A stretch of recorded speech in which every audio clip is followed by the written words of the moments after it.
Leute, ich habe ein Problem. Ich schnarche wie ein Sägewerk. Ich bekomme von der Schnarcherei natürlich nichts mit, aber meine Freundin, und die ist selbstverständlich übelst genervt davon. Es gibt keine Nacht, in der ich nicht ein- oder zweimal zumindest aufwache. Und deswegen mache ich jetzt was dagegen. Ich finde heraus, was Anti-Schnarch-Gadgets taugen. Die scheiß Poolnudel habe ich heute an. Ich weiß nicht, wie das Schnarchen bekämpfen soll. Und ich verbringe eine Nacht im Schlaflabor. Einfach mal chillig schlafen. Ich hoffe, dass die mir zur Not helfen können, denn ich habe gehört, Schnarchen ist nicht nur nervig, sondern kann auch gefährlich sein. Herzinfarkt, Schlaganfall werden durch eine Schlafapnoe verstärkt. Übrigens, ich bin der Friedel, ich vertrete die Ari in dieser Reportage als Gasthost. Normalerweise analysiere ich aktuelle Musiktrends auf YouTube bei der Puls Musikanalyse. Ich habe mir für die Vorbereitung eine App runtergeladen, die meinen Schlaf bzw. mein Schnarchen trackt.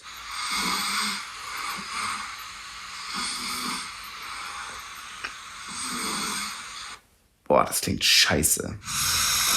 Da habe ich aber noch mal einen 5. Gang geschalten hier gerade. Die App Sleep Cycle misst mein Geschnarche übers Mikrofon. Wer sein Schnarchen anhören will, muss dafür bezahlen. 6 Stunden 46 und davon, sagt die App, hätte ich 3,5 Stunden geschnarcht. Das ist ja mehr als die Hälfte. Ach du Scheiße. Aber ich bin nach 8 Minuten eingeschlafen. Weniger lustig ist das für meine Freundin. Für die Reportage habe ich sie gebeten, mir aus dem Urlaub eine Sprachnachricht zu schicken. Wie schlimm ist mein Schnarchen für sie wirklich? Gott, ich habe ein bisschen Angst. Mir tut es auch einfach immer leid. Ich will nicht für jemanden der Terror in der Nacht sein und halt so schnarchen, dass man nicht schlafen kann. Hilft alles nichts. Komm, wir hören jetzt rein. Also, es gibt keine Nacht, in der ich nicht ein- oder zweimal zumindest aufwache. Wenn ich an die Nächte mit dem Friedel denke ich wirklich Vorsicht. tatsächlich an Schnarchen An Liebe. und Gott sei Dank gibt es gut funktionierende Ohrstöpsel, aber die retten es auch nicht. Hä? Das finde ich jetzt ein bisschen hart. Ich drück die Daumen. Oh, ich drücke auch die Daumen. Ja, das ist schon, also das tut schon weh, das zu hören irgendwie. Ich liebe meine Freundin sehr und ich weiß auch, wie wichtig für sie Schlaf und Erholung ist, weil die einen sehr anstrengenden Job hat. Und ich möchte alles dafür tun, dass sie besser schlafen kann in Zukunft. Da ist aber noch eine wichtige Sache. Ich will in der Klinik rausfinden, ob das Schnarchen gefährlich für mich ist.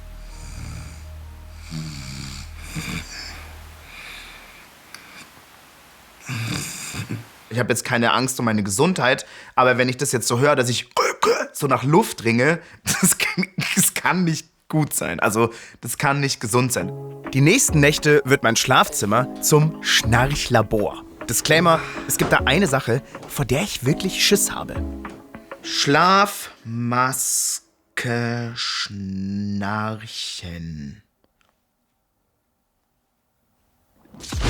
Schaut nicht gut aus. Oh Gott, ist das ein gigantischer Apparat, den man sich da drauf... Macht das nicht auch Geräusche? Also will man jemanden neben sich haben, der so einen Rüssel hat? Die Redaktion hat 3 Gadgets für mich im Netz bestellt, die ich jeweils eine Nacht testen werde. Alle kosten weniger als 60 €. Eine Rüsselmaske ist zum Glück nicht dabei. Die bekommt man normalerweise verschrieben und die ist auch deutlich teurer. Nose Clip, Anti-Snore Devices. Also, ich vermute, das ist ein Ding, das klippe ich mir unten hier so in die Nase rein. In 3 bis 5 Tagen steht hier, ist es nicht mehr so unangenehm. Na geil, probieren wir doch mal den Kollegen an, oder?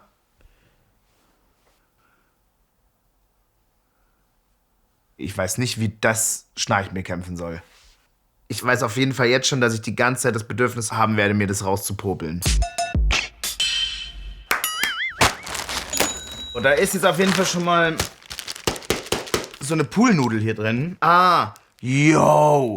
Man schnallt sich eine Poolnudel an den Rücken, damit man praktisch nicht auf dem Rücken liegen kann, sondern halt nur seitlich liegt. Eieiei. Also das ist jetzt schon ein bisschen kacke, weil ich bin ein absoluter Rückeneinschläfer. Das wird ungemütlich sein. Und ja, das ist doch ehrenlos auch, oder? So, komm her. Deine Poolnudel ist noch nicht im Rücken. Oh ja, so ist es fein. Was meint ihr?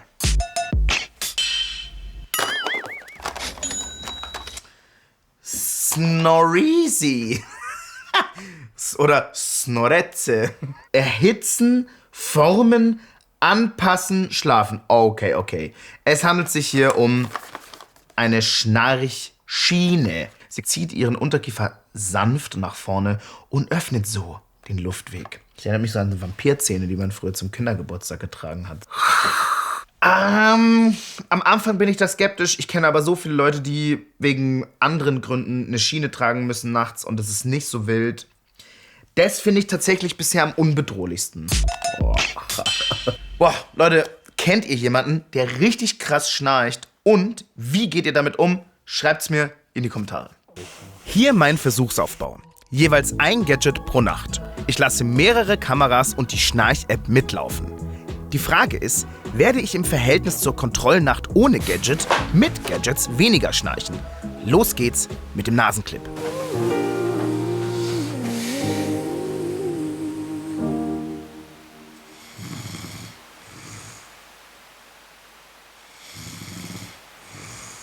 Immerhin, das Plastikpiercing hält.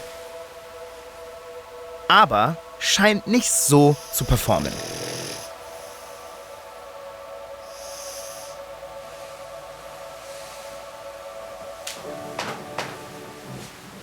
Ich fand es irgendwie total störend, die ganze Zeit da so ein Ding an der Nase zu haben. Ich habe es auch irgendwann einfach abgemacht, weil ich krass genervt war und irgendwie einfach weiter schlafen wollte ohne.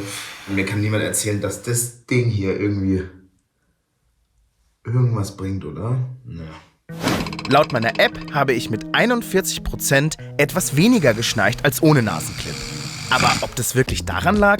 Um das zu klären, gehe ich zu einem schlafmedizinischen Labor in München und treffe dort Professor Heiser. Er begleitet mein Schnarchexperiment und wird später im Schlaflabor herausfinden, ob ich Atemaussetzer habe. Wenn es ganz schlecht läuft, muss ich bei ihm unters Messer. Aber erstmal beurteilt er meine Gadgets. Sie werden es wahrscheinlich sofort erkennen. Ja, Nasenklammern, da gibt es Pflaster, da gibt es Klammern von außen, von innen, alles Mögliche, um den Naseneingang zu weiten. Das machen die und damit angeblich das Schnarchen zu vermindern.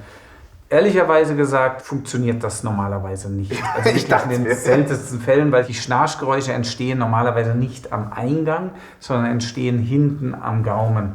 Es kann vor allem dann vielleicht sinnvoll sein, wenn man wirklich ein Problem hat, mit Luft in der Nacht durch die Nase zu bekommen, aber den meisten reinen Schnarchern das blind einfach zu geben, dem wird das nichts bringen. Aber warum schnarchen wir überhaupt? Wenn wir schlafen, entspannen sich alle Muskeln im Körper, also auch Mund und Rachen. Dabei verengen sich die Atemwege, der Luftdruck steigt und das entspannte Gewebe kann anfangen zu flattern. Wo genau das Geräusch entsteht, kann bei jedem unterschiedlich sein. Deshalb gibt es nicht die eine Behandlung. Aber es gibt Faktoren, die Schnarchen begünstigen. Dazu gehören Übergewicht, Schlafen auf dem Rücken und Alkoholkonsum. Außerdem schnarchen Männer anscheinend öfter als Frauen. Laut einer Studie von 2017 schnarchen über die Hälfte der Männer und 43% der Frauen in Deutschland. Eine Sache ist uns beim Auswerten des Nasenclip-Tests übrigens noch aufgefallen. In Rückenlage schnarche ich häufiger. Deshalb bringt vielleicht das nächste Gadget etwas. Hab schon voll Bock drauf. Die scheiß Poolnudel habe ich heute an. Oh Mann, ey. Oh, das ist weird. Oh, ich kann mich einfach nicht auf den Rücken legen. Oh, okay. Das wird auf jeden Fall stressig. Erstaunlich, das Einschlafen fällt mir leichter als gedacht. Aber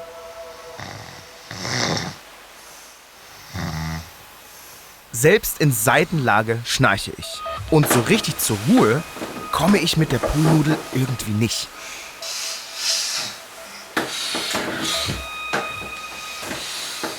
Und auf dem Bauch kann ich's auch.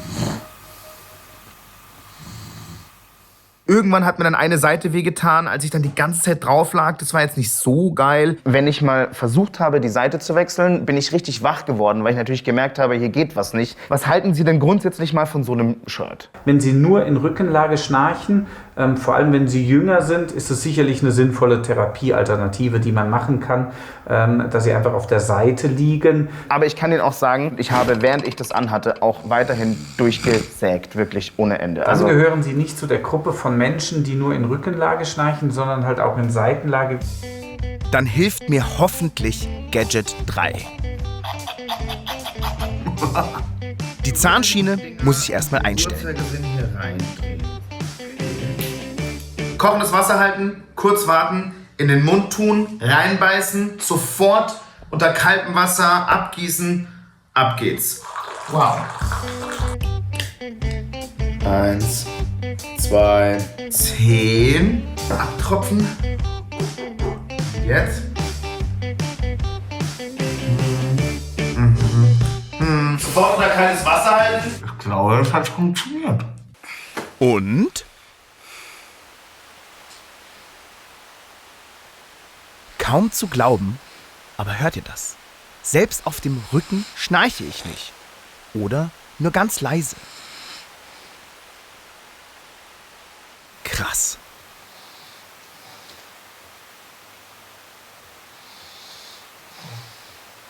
Meine Nacht mit der Schiene, Leute. Übelst viel Speichelbildung. Es war echt ein bisschen unangenehm. Dann konnte ich meinen Mund nicht richtig zumachen. Die saß nicht richtig an den Zähnen und das fand ich unangenehm einfach. Und als ich heute Morgen aufgewacht bin, hat mir übelst das Maul wehgetan. Als hätte mir wirklich heute in der Nacht einer auf den Kiefer geschlagen. Auch die Zähne haben wehgetan. Aber ich habe diese Nacht deutlich weniger geschnarcht. Nur 9% im Vergleich zu 52% ohne Gadget. Professor Heiser überrascht es nicht. Diese Schienen können wirklich durchaus sinnvoll sein, wenn sie wirklich für die Therapie des Patienten passen. Hier haben Sie jetzt wahrscheinlich aus dem Internet oder so ein bestelltes Produkt, das Sie selbst anpassen müssen. Das Problem ist als Patient häufig, Sie wissen ja nicht, was Sie tun. Deswegen rate ich eigentlich dem normalen Laien, dem Patienten davon ab, dies selbst zu tun. Man kann das in Praxen anpassen lassen. Es gibt auch HNO-Ärzte, die das machen. Wir arbeiten hier mit Zahnärzten zusammen. Ist das die Lösung? Leider noch nicht. Denn diese Schiene tut mir einfach weh. Und die Nebenwirkungen können sogar zu neuen Problemen führen, erfahre ich später von einer Zahnärztin. Jetzt wird's für mich aber erstmal richtig ernst. Professor Heiser will herausfinden, ob das Schnarchen für mich gefährlich ist. Es wird dann gefährlich in dem Moment, wo Atemaussetzer dabei sind. Sie können nicht sagen, dass jeder, der schnarcht, auch Atemaussetzer hat, aber die Wahrscheinlichkeit wird eigentlich wesentlich höher. Ich meine, was kann da im schlimmsten Fall passieren? Also für Männer mittleren Lebensalter sind diese Atemaussetzer der größte Risikofaktor, ein kardiovaskuläres Ereignis zu bekommen. Sprich, Herzinfarkt, Schlaganfall, ein Blutdruck kann verstärkt werden. All diese Volkskrankheiten, die wir kennen, werden durch eine Schlafapnoe verstärkt. Deswegen ist es so unheimlich wichtig, eine mittelgradige oder schwergradige Schlafapnoe unbedingt zu therapieren. Überzeugt. Die Nacht im Schlaflabor zahlt übrigens die Krankenkasse, wenn ihr eine Überweisung habt. Professor Heiser fragt mich nach meinen Schlafgewohnheiten. Kann er davon schon was ableiten? Von der Geschichte, wie Sie erzählen, wie die Bettpartnerin, Ihre Freundin schon berichtet hat, dass Sie schnarchen, dass Sie ein bisschen übergewichtiger sind, glaube ich, haben Sie eine relativ hohe Wahrscheinlichkeit, dass da Atemaussetzer heute Nacht dabei sein werden. Ich habe wirklich Angst davor, dass ich mir so eine Schlafmaske anziehen muss. Wissen Sie, in meinen Albträumen ist es immer eine gigantische Maske und dann geht da so ein Rüssel raus. Ist es denn so auch wirklich der Ausnahmefall oder ist es was relativ häufig empfohlen wird? Natürlich habe ich vor allem auch sehr viele sehr schwer kranke Patienten, was das betrifft. Und die bekommen häufig eine solche Maske. Die Maske nicht von Anfang an verteufeln, glauben Sie mir. Es gibt wesentlich mehr als nur Maske. Ja, lassen Sie uns einfach erstmal messen und herausfinden. Es entscheidet sich alles heute Nacht hier. Ich werde die ganze Nacht überwacht. Und zwar von Medizinstudentin Maja. Sie schließt mich gleich gefühlt an 1000 Kabel an. Wir fangen eben mit der Stirn an. Es fühlt sich komisch an. Ja. Aber es ist auch nicht schlimm oder so. Mit den Elektroden misst das Team meine Bewegungen, die Atmung, aber auch meinen Herzschlag und Hirnströme. Außerdem behalten sie mich mit einer Kamera im Blick.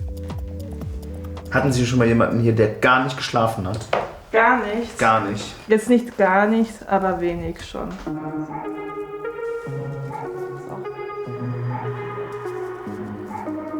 das ist ja wirklich das Highlight zum Schluss.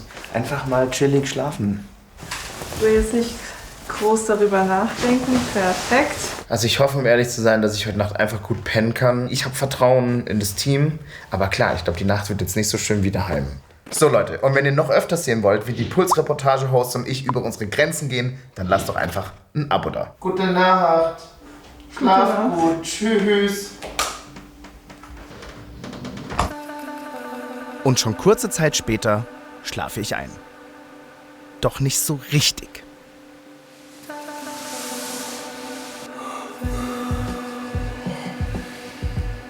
Gar nicht so einfach, mit den ganzen Kabeln zur Ruhe zu kommen.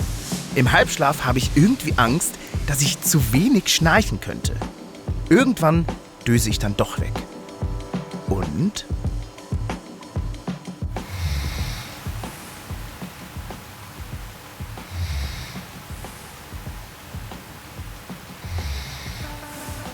Mitten in der Nacht kommt dann auch noch Maya rein und muss ein Kabel neu anbringen. Guter Schlaf ist was anderes.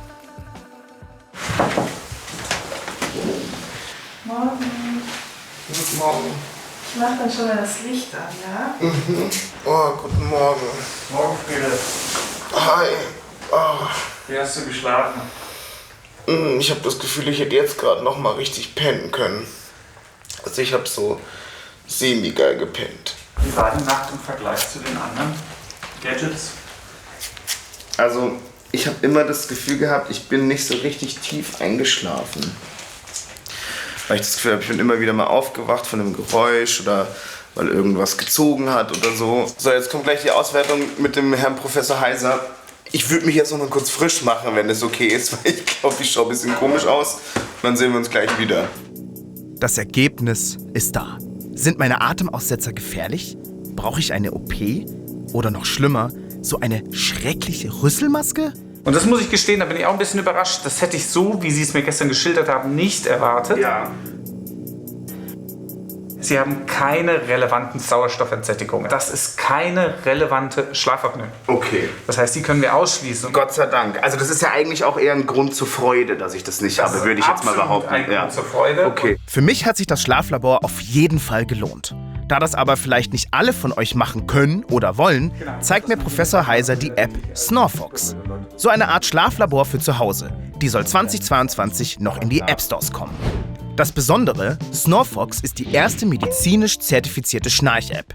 Damit soll man bald selber zu Hause herausfinden können, wie gefährlich das eigene Schnarchen ist. Die App misst Atemaussetzer. Großer Vorteil, keine voll verkabelte Nacht im Schlaflabor. Vorteil Labor, hier ist die Messung genauer als bei der App. Ich habe das Messen zum Glück hinter mir. Aber wie kriege ich jetzt mein Schnarchen los? Eigentlich werden Sie wahrscheinlich mit einer Schiene gut therapiert sein. Das Problem, eine professionelle Zahnschiene kann ziemlich teuer werden. Krankenkassen übernehmen das aber nur, wenn das Schnarchen gefährlich ist. Aber ich habe ja keine Atemaussetzer.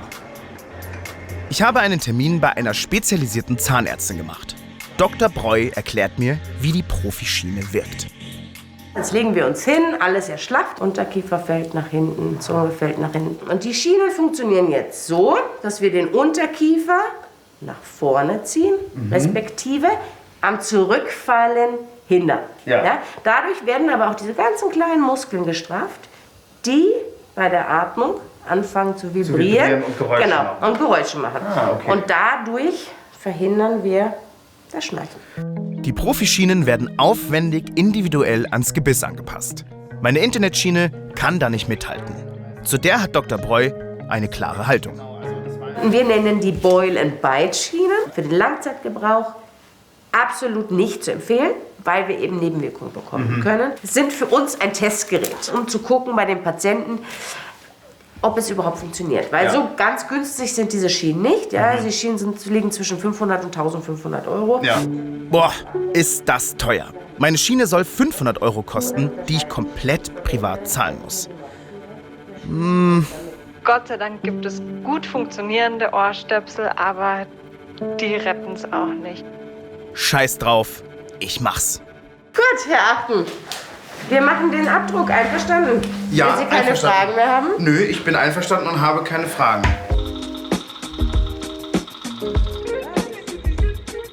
Das ist ja abgefahren. Vorhin hat Dr. Breu von Nebenwirkungen bei Zahnschienen gesprochen. Darüber klärt sie mich jetzt auf. Zahnschienen können das Gebiss verschieben. Besonders, wenn sie falsch eingestellt sind. Deswegen gibt sie mir als Hausaufgabe Gymnastikübungen für den Kiefer mit. Beachten, das war's für heute. Circa 2 Wochen dauert's. Wir machen einen Termin. Ich mache die Kiefergymnastik, ich mache die ganzen Übungen und dann komme ich extrem trainiert zurück. Perfekt.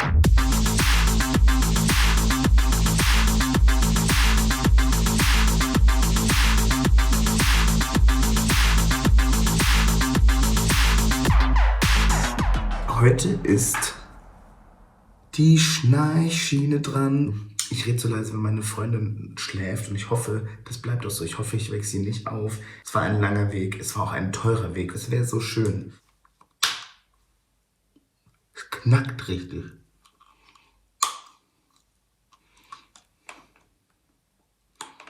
Es sitzt so viel besser.